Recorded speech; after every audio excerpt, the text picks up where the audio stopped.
하나님 우리 아버지, 오전 중에 주께서 우리를 죄 가운데서 속량함을 주시고 거룩하고 흠이 없는 하나님의 자녀로 삼으시려고 주 예수께서 십자가에서 우리의 죄를 속죄하여 주신 은혜와 교회를 통하여 진리 안에서 우리를 어머니가 자녀를 양육함과 같이 양육하시기 위하여 이 땅에 오시고 또 우리를 세우셨음을 말씀을 통해서 들었습니다. 자비로우신 하나님, 오늘 우리 영을 새롭게 하여 주시며 지극히 영화로우신 하나님 앞에 우리의 마음이 또 우리의 뜻이 올바르게 하여 주시옵고 살아계신 하나님 앞에 말씀의 가르침을 받고 진리의 가르침을 받는 은혜를 베풀어 주시옵소서. 이 시간에 성령께서 우리 가운데 충만하게 역사해 주시며 우리를 감화해 주시기를 소망하며 구주 예수님의 이름으로 기도드리옵나이다. 아멘. 258장 복음 찬송 드린 후에 박나계 권사님 기도하시겠습니다.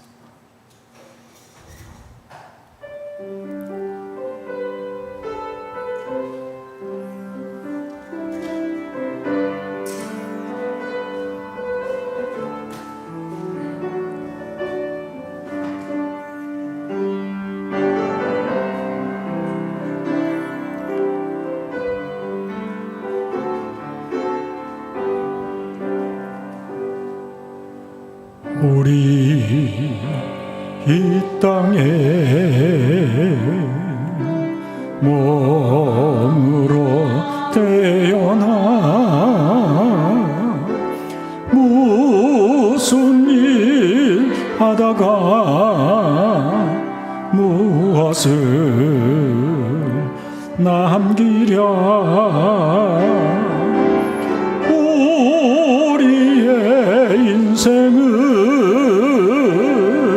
누가 대신 살아주나. 너와 내가 만남으로 주 앞에 설 때에 우리 무엇으로 주님께 드리랴. 혹은 긴 인생 어떤 짧은 인생 그러나 누구도 영원히 살 수 없네. 천국이 없다면 인생이란 허무한 곳. 너와 내가 영원으로 만날 수 없다면 우리 이별은 어떻게 견디랴. 주님 안에서 영원한 생명 얻어 언젠가 또다시 만날 수 있기에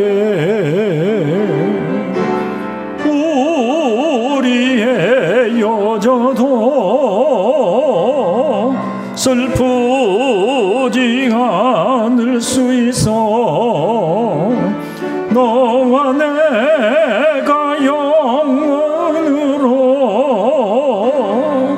또다시 만나세. 주님 우리 위해 함께 계시리라.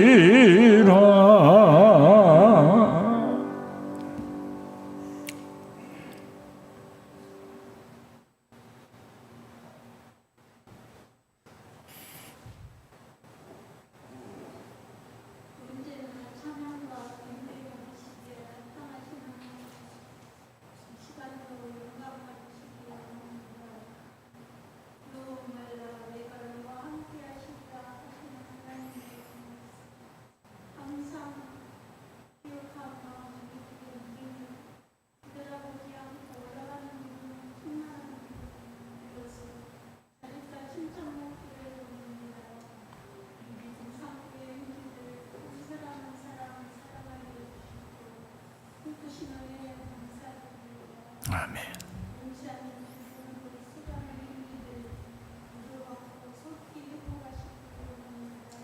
아멘.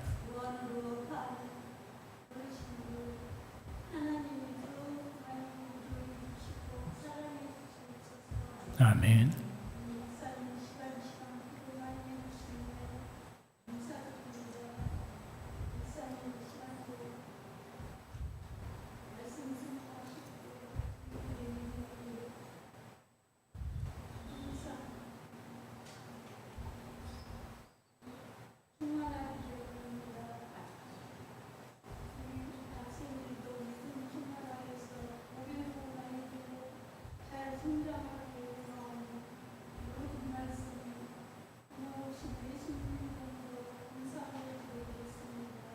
아멘.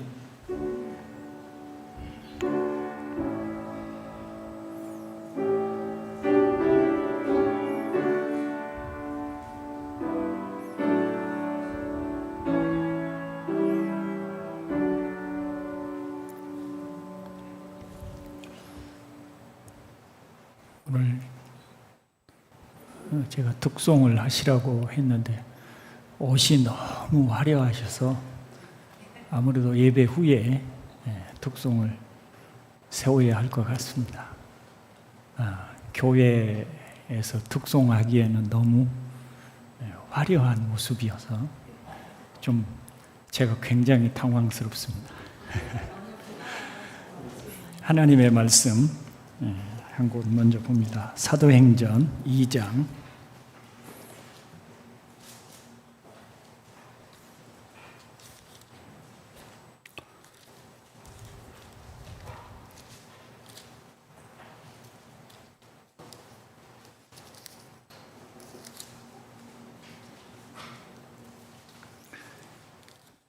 43절부터 마지막 47절까지입니다.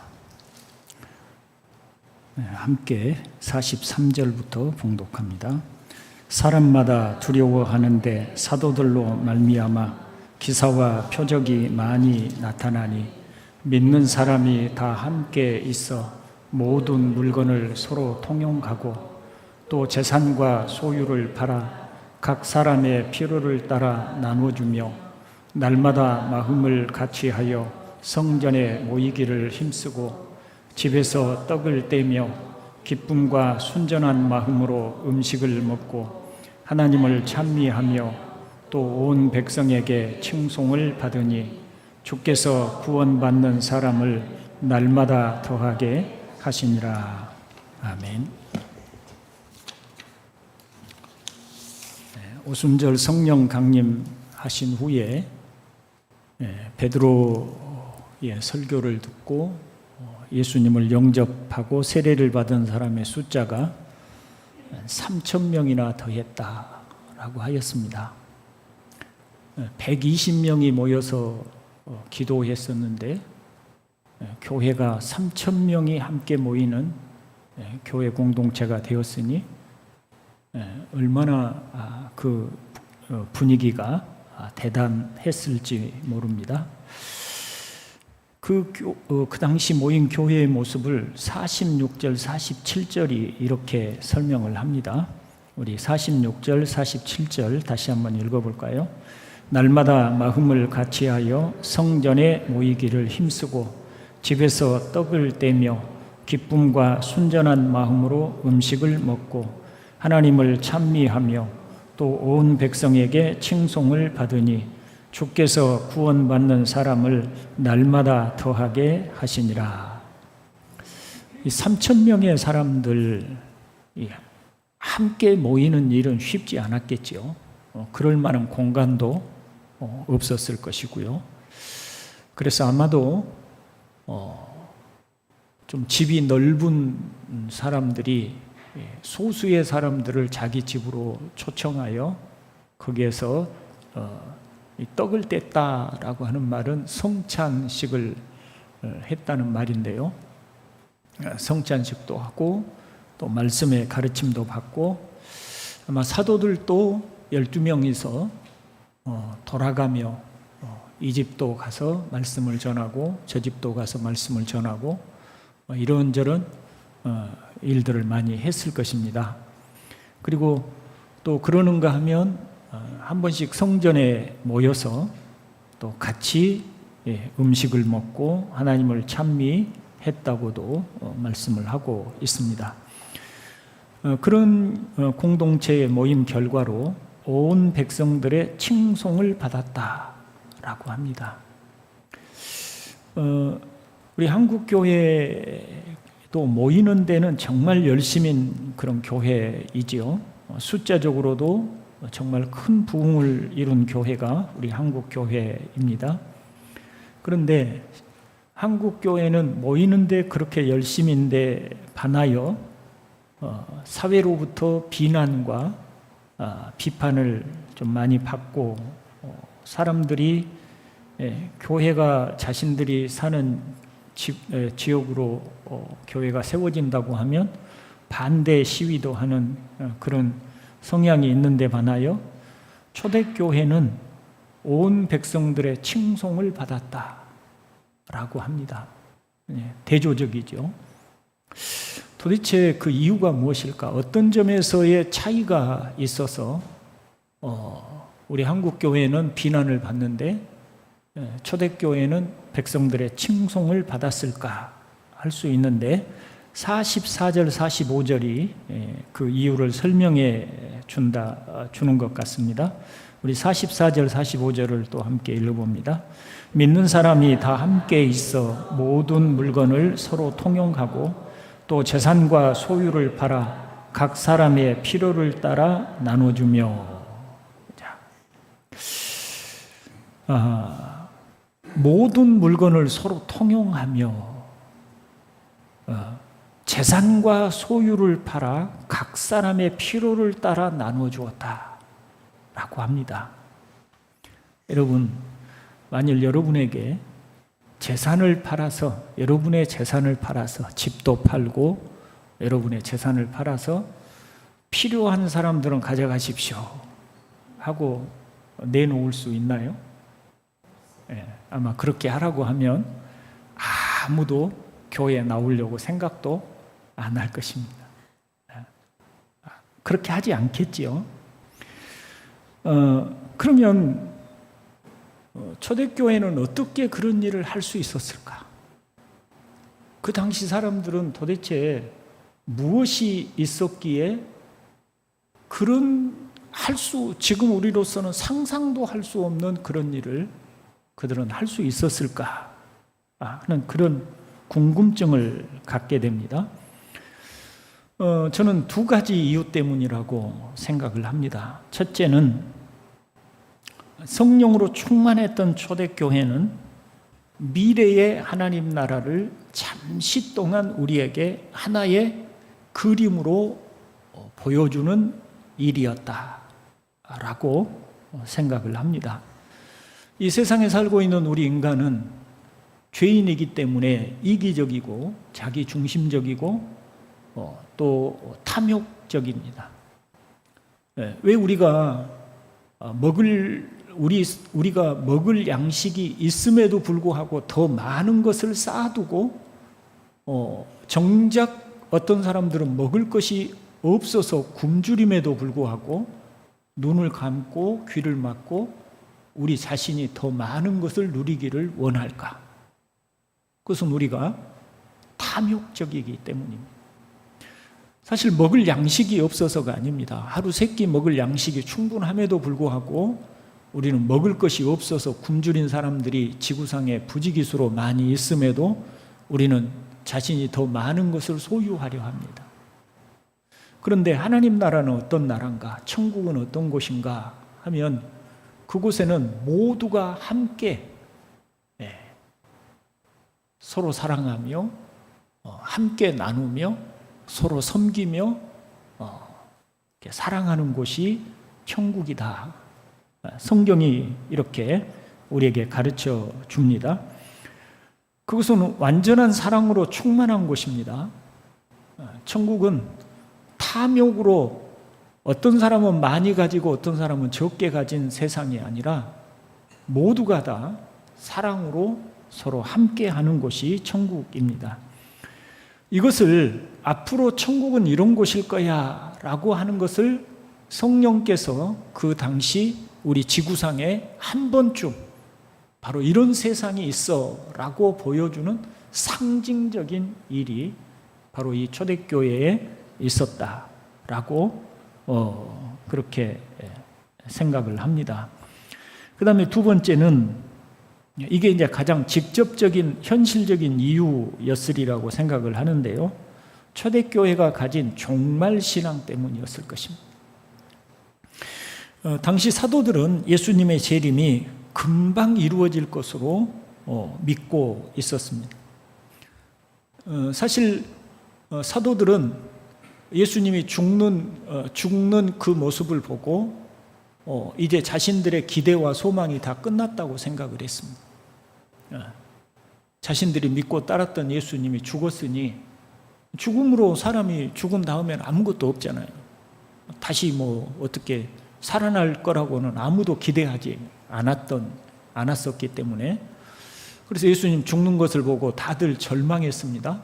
아시다시피 엠마오로 내려가던 제자들이 근심 중에 내려갔습니다. 슬픈 얼굴을 하고 부활하신 예수님이 그들에게 나타나셔서 왜 그렇게 슬픈 얼굴을 하고 있느냐라고 물었지요.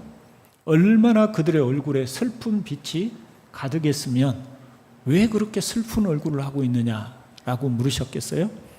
그때 그들이 이렇게 대답을 합니다. 우리는 예수님께서 우리를 구원해 주실 구세주라고 메시아라고 믿었습니다. 그런데 그분이 십자가에서 오늘 죽었습니다. 그래서 우리가 이렇게 슬픈 얼굴을 하고 있습니다. 우리의 믿었던 기대가, 우리의 소망이 다 무너졌기 때문에 우리는 슬프지 않을 수 없습니다. 라고 대답을 했어요. 그때 예수님께서 그들에게 이 어리석은 사람들아 어찌하여 하나님 말씀을 그렇게 믿지 못하느냐라고 하시면서 쭉 성경을 가지고 풀어서 설명을 해 주셨죠. 예수님이 죽었다가 다시 살아나셔야 한다는 것을 가르쳐 주셨습니다. 자, 어쨌든 예수님께서 부활하셨습니다. 그것을 사도들 꿈같이 여겼습니다. 오죽했으면 도마 같은 제자는 나는 예수님의 옆구리에 창자국에 손을 넣어보고 예수님의 그 못자국, 못이 박혔던 손에 내가 만져보지 않고는 믿을 수가 없다라고 했겠어요? 그런데 믿을 수 없는 일이 실제로 일어났습니다. 도마에게 예수님이 나타나셔서 네 손으로 내 못자국을 만져보고 창에 찔린 내 옆구리를 만져보라 하셨어요. 그때 도마가 그 앞에 무릎을 꿇으면서 주여 나는 죄인이로소이다. 내가 믿습니다. 라고 대답을 했습니다. 부활하신 예수님을 만났던 그들에게는 예수님은 정말 하나님의 아들이시구나. 그분에게는 못할 일이 없으시구나. 라고 하는 기대가 충만했겠죠. 그래서 다시 오실 예수님에 대해서 그들은 예수님이 자신들이 살아있는 동안에 예수님이 다시 재림해 오실 것이라는 기대감이 충만했습니다. 자, 여러분이 살아있는 동안에 예수님이 다시 재림해 오신다고 여러분이 확신한다면 여러분은 그래도 여전히 재산을 지키고 호주머니를 닫고 그렇게 하시겠습니까? 네. 어쩔 것 같아요?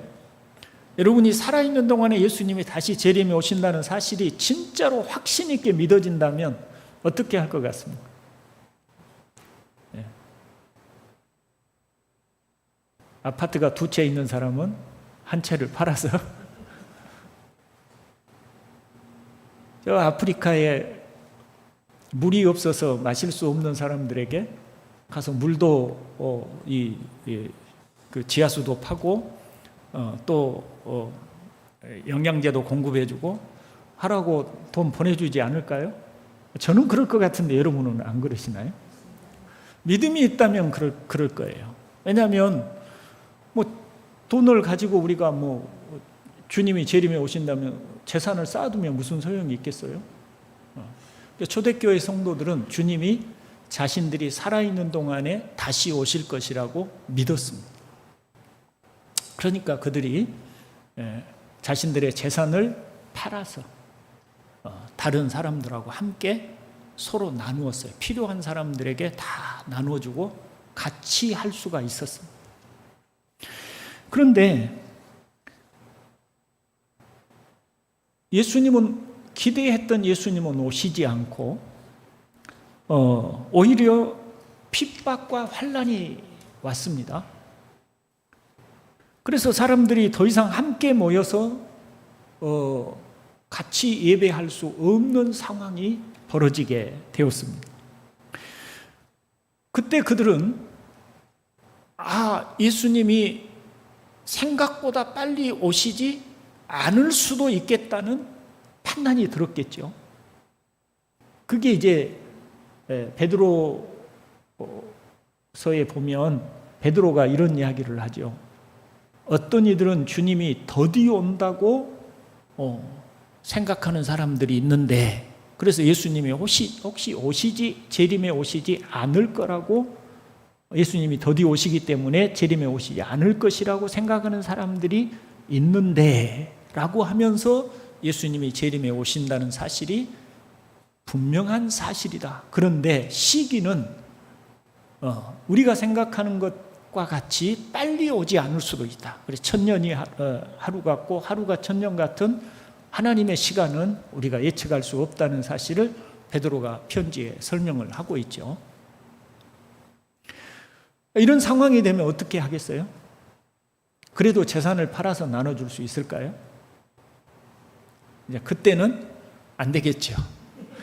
그래서 이 사건 이후에 이 2장의 그 시간이 지나고 난 후에는 다시는 이런 이야기가 나오지를 않습니다. 사람들이 더 이상 예수님의 재림이 우리가 살아있는 동안에 오지 않을 수도 있다고 생각을 했기 때문이겠죠. 그래서 자신들의 재산도 살아가는 동안에 충분한 재산도 확보를 해야 되고 함부로 낭비할 수 없다는 생각을 했을 것입니다. 자, 그래서 그 사건 이후로 아까 말씀드린 바와 같이 서로 자신들의 그 재산을 함께 나누는 그런 일이 사라져 가게 되었던 것이죠. 기독교 역사를 보면 극단적 종말론이 가끔 등장을 합니다. 사실은 지금도 있습니다.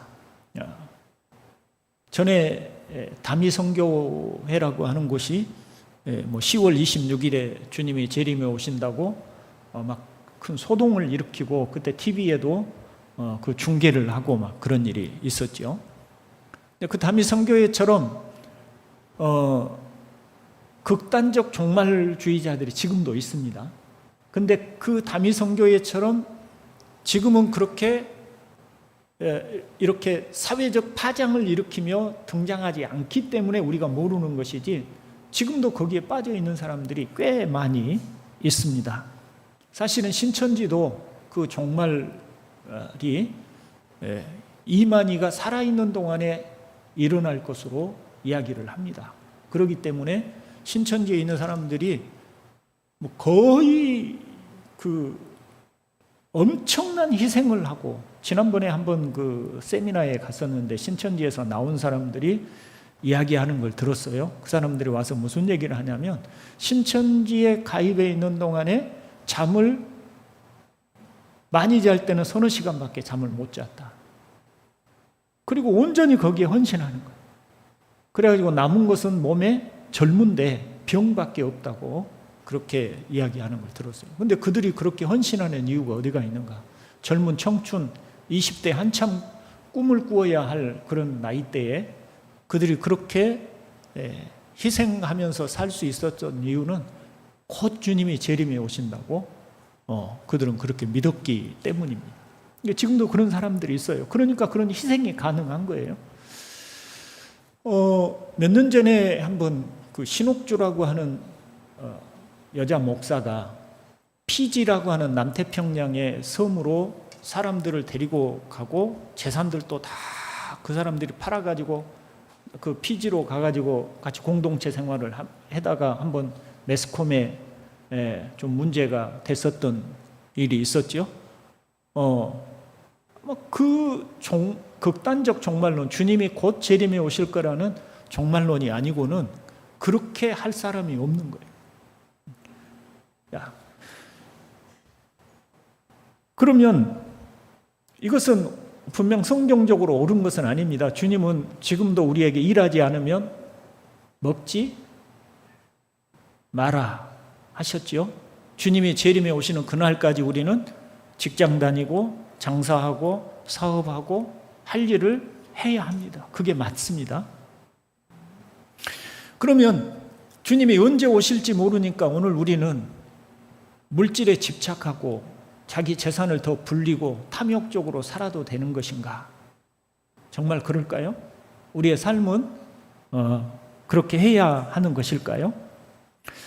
빌립보서 4장 11절로 13절, 여러분이 잘 아시는 말씀이죠. 제가 새 번역으로 한번 읽어드리겠습니다.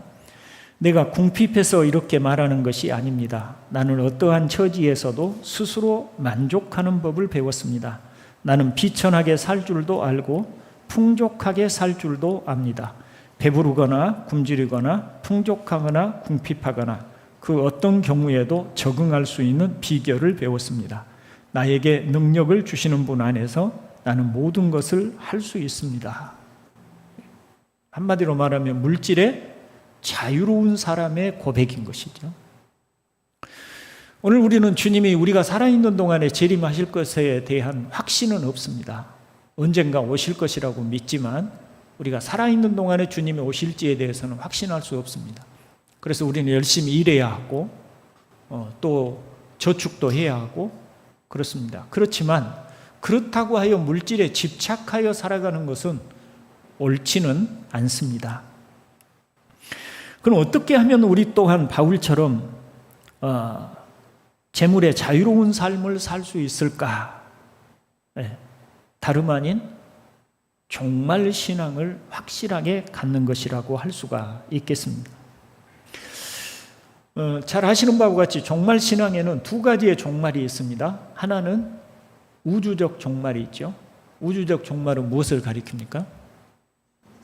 주님이 재림에 오신다는 그 종말이 바로 주님의 재림에 오심으로 이루어지는 종말이 우주적 종말입니다. 그때가 되면 우리가 눈으로 보는 이 세상은 사라지게 될 것입니다. 이 지구 자체가 사라진다는 말이 아닙니다. 우리가 보고 있는, 우리가 지금 몸담고 있는 이 세상, 물질 세상이 사라진다는 의미입니다. 새롭게 됩니다. 그때가 되면. 지금처럼 여름이 되면 너무 덥고 겨울이 되면 너무 춥고 또 지금처럼 벌레 먹고 좀 먹고 하는 그런 세상은 사라지고 완전히 새로운 세상으로 다시는 늙고 병들고 죽어가는 일이 없는 새로운 세상으로 하나님의 변화가 일어나게 될 것입니다. 우주적 종말이 그때 오게 되는 것이죠. 둘째는 우주적 종말은 지금 이루어지지 않을지라도, 주님의 재림은 지금 이루어지지 않을지라도 우리는 개인의 종말 또한 있습니다. 개인의 종말이 뭐죠? 우리 자신의 육체의 죽음을 의미합니다. 우리는 요즘 역대하서 말씀을 읽고 있는데 솔로몬이 얼마나 대단한 사람이었는지 우리가 봤죠. 솔로몬의 재산은 해마다 세금으로 거둬들이는 돈만 금으로 20톤 정도를 세금으로 거두었다고 합니다. 여러분, 20톤 어마어마하죠? 그게 다 순금입니다. 그러니까 솔로몬의 재산이 은은 길가에 굴러다니는 돌멩이보다 더 많았다 합니다. 이스라엘이 그런 수입이 나는 땅이어서가 아니라, 금과 은을 생산하는 땅이어서가 아니라, 솔로몬이 돈을 많이 벌 수 있었던 이유는 세금도 세금이지만 무역을 많이 했습니다. 제가 새벽에 몇 번 말씀드린 적이 있는데요. 저희가 학교 다닐 때 세계사를 공부를 하면, 세계 역사를 공부하면 페니키아인들이 오래된 고대 사회에서부터 무역상으로 유명했죠. 그 영어의 알파벳이 바로 페니키아인들의 언어에서 나온 것입니다. 페니키아인들은 고대 사회에서부터 배를 타고 세계 각지를 다니면서 무역을 했던 사람들인데, 그 페니키아가 우리 성경에서 말하는 두로와 시돈 지역이 바로 페니키아 지역. 그래서 두로는 오래전부터 무역을 아주 잘하는 나라였는데, 솔로몬 때에 이 두로와 솔로몬이 같이 합작으로 소위 말하면 무역회사를 차렸어요. 그래가지고 세계 각지로 다니면서 무역을 했습니다, 솔로몬. 그래서 어마어마한 재산을 축적을 했죠. 그리고 솔로몬은 지혜가 출중했죠. 그래서 그 당시에 세계 각지의 나라의 왕들이 솔로몬에게 와서 지혜를 듣고 배우고자 했습니다. 왕이었죠. 그가 사용하는 모든 그릇은 다 금으로 만들었다고 합니다. 재산도 많았고, 또 인생에 누릴 수 있는 모든 쾌락을 다 누렸던 사람입니다. 솔로몬이 전도서에서 자신은 얼마나 많은 것들을 누렸는지를 설명하고 있죠. 그런데 그 솔로몬이 어떻게 됐어요? 죽었어요? 살았어요? 죽었다고 합니다. 그 조상들처럼 그도 죽었다라고 합니다. 아무리 돈이 많아도, 아무리 지혜가 출중해도, 아무리 뛰어난 사람이라도 결국 죽는다. 이 사실은 변함이 없습니다. 저도, 그리고 여기 앉아있는 여러분도 죽을 것입니다. 그건 예외가 없습니다. 젊어서 일찍 세상을 떠나지 않으면 우리의 얼굴은 곧 머지않아서 점점 주름이 더 많아지겠죠. 지금의 아름다운 모습들 오래 가지 못할 것입니다. 우리의 지혜, 그렇더라고요. TV에 가끔 퀴즈 같은 게 이렇게 나오는데, 제가 젊어서는 그 TV에 퀴즈가 나오면 꽤 많이 풀었거든요. 근데 요즘은 못 풀겠어요. 기억이 나지를 않아요. 답이 나오면 그때서야 그래 그랬어 이렇게 하는데, 이 기억이 나질 않아요. 우리의 지식, 지각, 이것도 점점 둔해질 거예요. 이게 이제 갑작스럽게 병으로 발전하게 되면 뭐가 오게 되죠? 치매가 오게 되죠. 기억력도 사라지죠. 그게 우리의 운명이에요. 기운도 빠질 것이고, 이제 저는 운동을 하면 달리기를 절대 못합니다. 할 수가 없어요. 왜냐하면 이미 달리기 할 수 있는 신체가 못 돼요. 뛸 수가 없어요.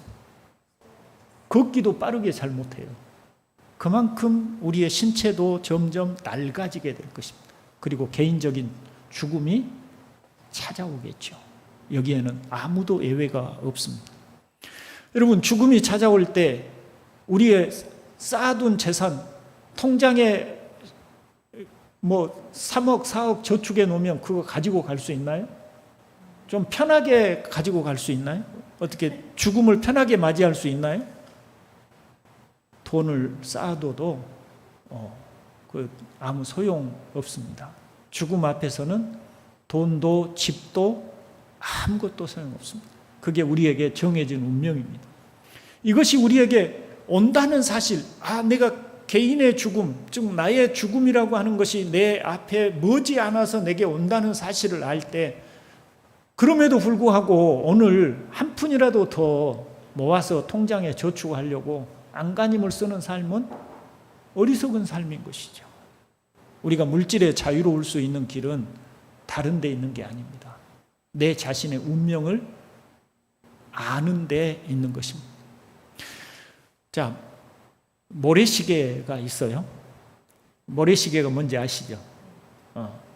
여러분의 모래시계, 여러분의 생의 모래시계는 지금 윗부분에 얼마나 남아있을 것 같습니까? 여러분의 모래가. 위에가 더 많이 남아있겠어요? 밑에가 더 많이 남아있겠어요? 어진이는 위에가 훨씬 많이 남아있죠. 그죠? 네. 훨씬 많이. 밑에는 몇 개 떨어지지도 않았을 거예요. 그런데 저는 가끔 생각해 봅니다. 내 모래시계, 내 인생의 모래시계 속에 내 양은 어느 정도나 될까? 가끔 저는 생각합니다. 그럼 아마 제 모래시계 위에 남아있는 모래는 어쩌면 그 숫자를 거의 셀 수 있을 만큼 적게 남아있지 않을까라는 생각을 합니다. 그게 우리의 운명입니다. 누구도 피할 수 없는. 그렇다면 우리 또한 늘 물질에서 자유로워져야 할 것입니다. 그것이 우리가 지혜로운 삶을 사는 길이라고 말할 수 있습니다. 저와 여러분이 하나님 앞에 참된 종말신앙을 가지고 또 우리가 어떤 욕망의 종이 되지 않고 자유자가 되어 하나님 앞에 우리의 남은 생을 올바르게 잘 살아갈 수 있기를 주님의 이름으로 축원을 드립니다. 기도합니다. 자비로우신 하나님 아버지, 오늘 또 우리에게 말씀으로 교훈하여 주시니 감사합니다. 아버지여, 어리석고 미련하여 우리의 남아있는 생의 날이 많지 않음에도 불구하고 마치 오래도록 살 수 있는 것처럼, 오래도록 많은 것을 누릴 수 있는 것처럼 욕심과 탐욕에 사로잡혀 살아가고 있다면 우리를 깨우쳐 주시기를 원합니다. 그러므로 우리가 참으로 하나님 앞에 물질에도 자유자가 되게 하여 주시옵고, 우리의 삶을 올바른 이해 속에서 정말 자유로운 삶, 또 물질의 종이 되지 않는 그런 삶을 살도록 은혜를 주시옵소서. 예수님의 이름으로 기도드리옵나이다. 아멘. 이제